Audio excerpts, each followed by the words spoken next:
જય દ્વારકાધીશ. તો કેમ છો બધા? મજામાં? તો તમારું બધાનું સ્વાગત છે મસ્તના એક નવા વ્લોગમાં. તો આજે વ્લોગ આપણે ચાલુ કરીએ સુરતથી અને મસ્તની આપણે ગુડ મોર્નિંગ થઈ ગયા અને હજી ઘણું બધું કામ બાકી છે. અને ખાસ વાત તો ઈ કે આજે આપણે છે દશામાના વ્રત આજથી ચાલુ થાય છે અને એમાં હું વ્રત રહું. તો સવારમાંથી વહેલા ઉઠીને આજે બધી પૂજા કમ્પ્લીટ કરી લીધી છે અને આરતી કરી લીધી છે કાલથી.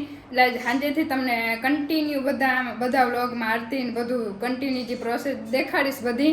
આજે છે ને કેમ કે મોડું થતું હતું, માતાજીની સ્થાપના કરવાની હતી ને થોડી ઘણી ક્લિપ લીધી ને તમને હમણાં હું દેખાડીશ. એટલે આગળ વ્લોગમાં આવી જશે. જો પેલા દર્શન કરી લો માતાજીના અને જય દશામાં લખી નાખજો. જો દશામાની હાંડળી કાલે સાંજે હે ને મેં અને મમ્મીએ બનાવી હતી અને જો આ બધું પૂજા આપણે કરી લીધી છે. અને એ રહી અમારી માતાશ્રી. જય દશામાં, જય દ્વારકાધીશ. તો આજે શું કહે દશામાના વ્રત ચાલુ થયા છે અને હે ને આમ હરખ બહુ હે ને એટલે ભૂલાઈ જાય હે. એટલે હું શીતલામાં માથે આવીને સ્પેશિયલ અહીંયા દશામાના વ્રત કરવા, એટલે આમ બહુ હરખ હે. અને વધારે તો એના ભાઈ માટે આવી છે, અમારા માટે તો લગભગ નહીં આવી હોય. તમારા માટે કોઈ એમ નહીં, મારા ભાઈ માટે. કાજીકુ હાય કહી દે. હાય હાય.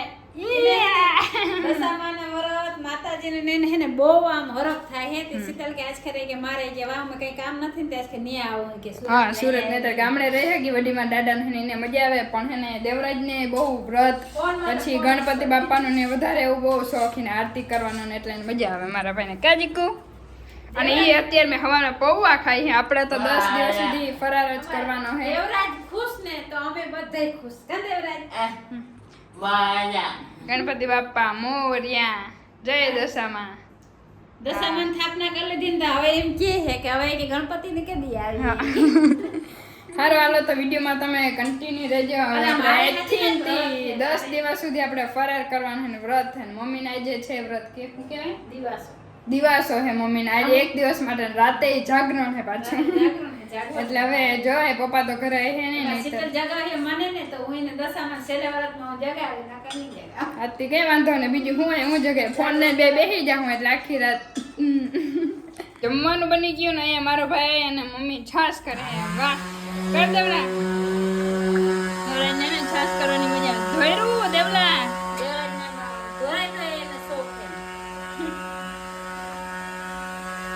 માખણ બનાવો માખણ.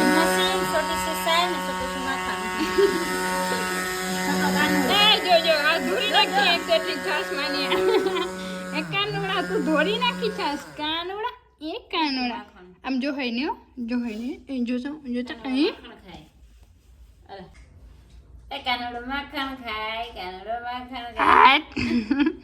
જો અત્યારે બપોરના ફરારમાં છે ચેવડો વેફર અને સૂકી ભાજી. દેવરાજભાઈને એમ ફરાર જ છે કેમ કે હું જેમ આરતી કરું પૂજા કરું જે ખાઉં ને એ સેમ એને એ જ ખાવું પડે. ભલે પછી જીવો એકને પેટ ભરાય કે ના ભરાય. ને મમ્મીને આજે એને શાક ને રોટલી ખાવાનો ને સાંજે ફરાર કરવાનો છે. મારે સાંજે ફરાર કરવાનો છે ને અત્યારે ફરાર કરવાનો છે ને સાંજે રોટલી ને શાક ખાવાની છે. રસોઈ બનાવીને બસ. તો અત્યારે હું અને બંસીબેન શાક સુધારી. હાય કેમ છે? મજામાં. હું આવું ને ત્યારે જો અહીંયા ઘરે આવી જાય. સ્કૂલે જાય ને સ્કૂલેથી પછી ડાયરેક્ટ આવીને પછી અહીંયા આવી જાય. હે તું આવી ને એટલે હમણાં આવતી જ નથી ઘરે. મારી ફ્રેન્ડ હે એટલે કા પછી અત્યારે જો શાક સુધારી હે. કેમ મહેમાન આવવાના હે. 6 વાગી ગયા હે અને મોટા મહેમાન આવવાના હે. તો હવે કન્ટિન્યુ રહેશો ત્યારે ખબર પડશે. તો થંબનેલ મેમે કદાચ આવી જશે. મોડું બહુ થઈ જાય એટલે પેલા ને જમવાનું ફટાફટ જેટલું બને ને એટલું પેલા બનાવે ને એટલે બેહવાનો ટાઈમ હરખો મળે. નહીતર મારી મમ્મી મારા પાસે જ રંધાવશે. તારા પાસે મહેમાન તને મળ્યા અમને ના મળ્યા. ઠીક મારા મહેમાન આવી રીતે બનાવી. તમારા મહેમાન કોણ વારી? કોક આવે ને એમને મળ્યા. અચ્છા ઠીક. આ તો મારો ભાઈ આવે ને. કઈ અચ્છા ઓકે કઈ વાંધો નહીં. હાલો બીજું હાલો તો શીતલબેન નામ એને કવિના વાટ જોતા હતા પણ મહેમાન હજી આવ્યા નહીં. 9 વાગ્યા અને હવે અત્યારે છે ને અમે કવિને એમ તો રસોઈ બનાવી લગભગ 5 વાગ્યાના. પણ 9 વાગે હજી બનાવી લે. વાત જે આવે ને પછી શાંતિ થાય કે હવે મહેમાન આવ્યા ને આવી જાય ને પછી નિરાશ થઈ જાય. તારે બનાવીને એમ રાખી દઈ. ખવડાવવા વિના તો જવા દેવા જ નથી. ભલે ને ખાય ના આવે હોટલમાં ખાય ના આવે તો ખવડાવવું તો છે જ એને. કાશે તાર શું કે છે દાદા?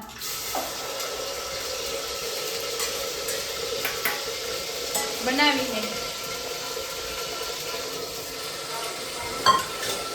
જો શીતલબેન કંઈક એવું શાક બનાવે છે અને વઘારે છે. શીતલને કહો અમે તો આમાં એકલી હાથનું બનાવીને થાકી ગયા, તારે બનાવવાનું હોય. એવું જ બનાવે. વાવ તું બનાવતી ને કઈ ના બનાવતી હો તું. અમે આવતા તું ના બનાવતી. હા. તું બનાવ મસ્તીનો શાક તો મહેમાન ભેગો અમને જડે ને કા બનશે. શું કેવું બનશે? જલ્દી બનાવો, મારે તો પેટમાં ગુડગુડ ગુડગુડ થાય છે. બનશે ને ગુડગુડ ગુડગુડ થાય છે. મિત્રો ફાઇનલી બેનનો વ્લોગ તમારા ભાઈએ ચાલુ કર્યો છે. This is mister SK. Look જો મિત્રો તમારા ભાઈનું એકચ્યુઅલીમાં ભાઈની બેનના એના વિડીયોમાં એકચ્યુઅલીમાં આપણું લુક બતાવી દઉં કેવો લાગો. ન્યુ લુક બાકી જોરદાર. હું તો પેલા એનો ઓળખાણ મેં આમ કરીને જોઉં પડ્યું કે આ ભાઈ જ છે કે નહીં. કેવો લાગે?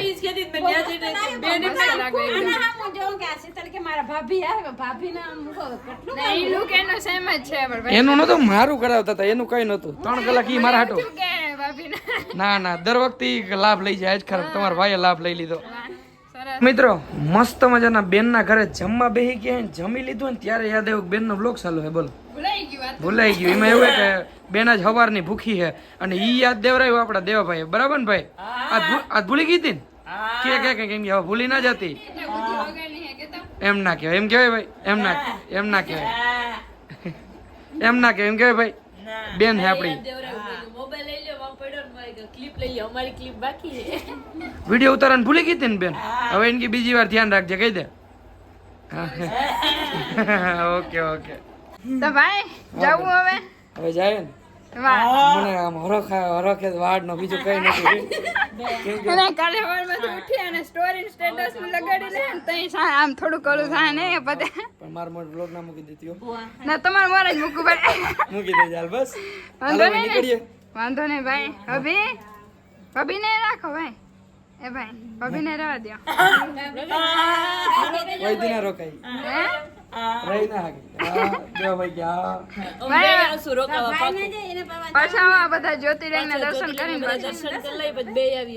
હા ભાઈ આવવાનું છે હો. Done done. ડન ને? પાક્કું? પાકું બેન. વાંધો ને હાલો. બીજું શું હતા ભાઈ જાય છે મથું કે ઘણી વાર રોકાય પણ હવે જવું પડે તો જવું પડે. બીજું શું કરે હવે. તો આજે છે શ્રાવણ મહિનાનો પહેલો દિવસ અને તો બધાને હર હર મહાદેવ.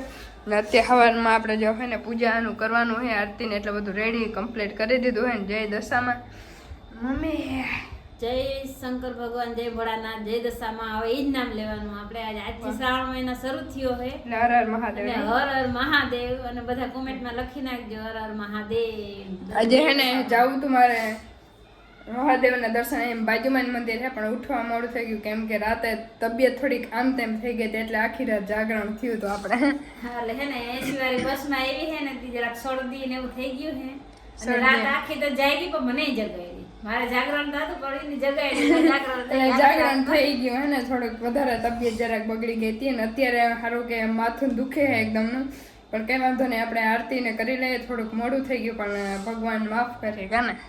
હા એ તો ભગવાનને પ્રાર્થના કરજે એટલે હાજર કરી દઈએ. અને જો પાણી બદલો થાય એટલે થોડુંક આપણે આમ તેમ તો થવાનું જ છે. શરદી વાતાવરણ બાર વ્યૂ જો વરસાદ જેવું ને એવું જ છે. વરસાદ આવે ને જાય ને તડકો આવે ને. અહીંયા તો આપણે વરસાદ રાતે આવી જાય દિવસનો તડકો એટલે આપણે આમ ટેન્શન નથી. કપડાં બપડા ધોવા હોય ને એટલે સુકાઈ જાય. મમ્મી લઈ જોઈએ કપડાં સુકાવા જાય.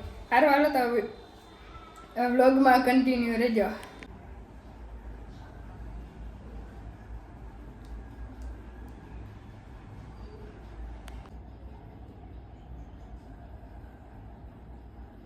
તો જો બપોરાનું રેડું થઈ ગયું છે. આપણે બટેકા અને આંબાનું શાક બનાવ્યું છે અને આજે વ્લોગ એક ક્લિપ લેવાનું મને જ નથી થતું કેમ ખબર. એકદમ હળદી ને માથું જે ગજબનું દુખે છે ને જરાય કડપ નથી. એ મને ને મમ્મીને બેને સેમ પાછું નહીં તને તો થાય પણ મને દીધી દીધી.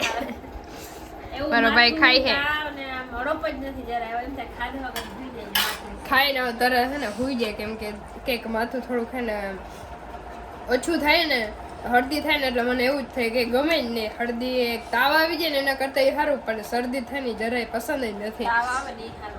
હે એ તાવ આવે ને એ હારો. એ હારો ને આના કરતા નહીં. હજી વરસાદ આવે નહીં.